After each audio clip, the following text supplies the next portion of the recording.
Today we will be traveling over to Abu Sir, which is a part of the Giza Plateau, to examine a site known as Zawyet El Aryan. The mysterious site of Zawyet El Aryan, situated between the Giza Plateau and Abi Shore, has been the subject of considerable intrigue and speculation, particularly due to the fact that the Egyptian government restricted access to the site and completely buried it, denying any archaeological investigations whatsoever.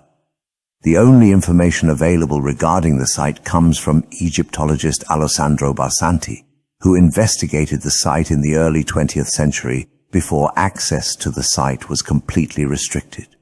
The level of architectural sophistication evidenced at Zawyet El Aryan has given rise to theories that it may have been built by a technological advanced civilization, possibly predating the conventional timeline of ancient Egyptian history. The primary structure at Zawyet El Aryan is often referred to as the unfinished pyramid.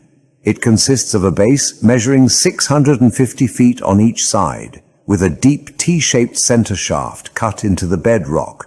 This shaft, which descends roughly 100 feet below ground level, is an engineering marvel in and of itself, considering the hardness of the bedrock and the precision required to excavate such a structure. The precision and scale of this excavation poses significant questions regarding the tools and technologies available to the ancient Egyptians. The conventional understanding of Egyptian tools, sets primarily consisting of copper and stone tools, seems utterly inadequate to accomplish such an ambitious and precise project.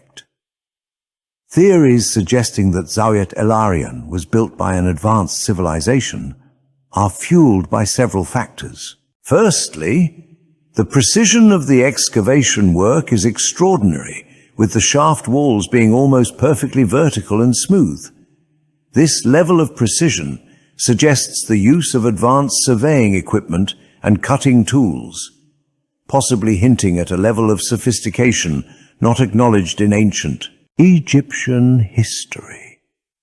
The argument is further supported by the lack of any hieroglyphics or inscriptions at the site, which is highly unusual for Egyptian monumental structures and leaves the structure's purpose and the identity of its builders shrouded in mystery. One strange thing about the site is that it was intentionally filled with a tangled mass of heavy limestone blocks, hinting at a deliberate effort to conceal or protect whatever lay beneath. After excavating the site with his team, Barsanti found a massive foundation made from pink granite blocks, which differed considerably from the limestone blocks that had been removed from the site.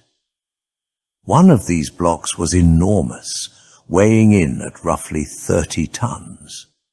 The finding of this granite block, along with subsequent finds of more granite blocks, and the enormous 30-ton pink granite block, forming the foundation of a sort of pavement, led Barsanti to believe that he had found the entrance to a subterranean world, possibly filled with untold treasures or significant historical artifacts. One of the most remarkable discoveries at the site was a large oval vat made of pink granite, polished like a mirror and intricately carved out of one of the pavement blocks.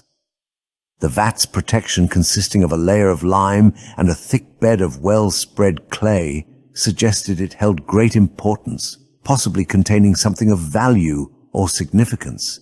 The side walls of the vat were lined with a black band, possibly the residue of some form of liquid pointing to its use in a unique and unknown process. The vat's design and the evident efforts to preserve its integrity suggest it was an intracule part of a sophisticated process, possibly related to energy generation or force. During the excavation of the site by Barsanti and his team in 1905, a massive storm hit Egypt and the site at Zawyet El Aryan. The torrential rains filled the pit with over 10 feet of water, but incredibly only a few hours later the water level dropped. Barsanti speculated that the water had seeped down into some sort of subterranean chamber and into the hidden apartments he believed were hidden beneath the pit.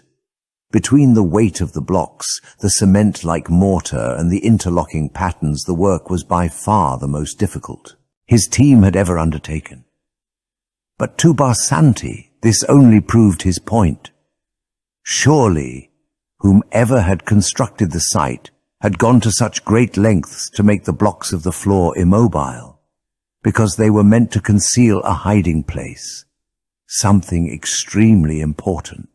Unfortunately, the work was so difficult that Barsanti ran out of money before he could unlock the mystery. Then World War I broke out, shutting the sites down in Egypt to further exploration.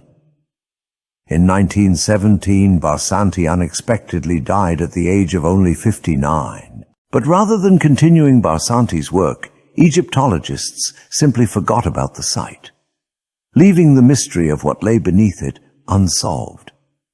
The sudden restriction to the site by the Egyptian government in the 1960s, just as interest in its mysteries was renewed, only deepened the intrigue. A military base now stands over the site and no one can enter it.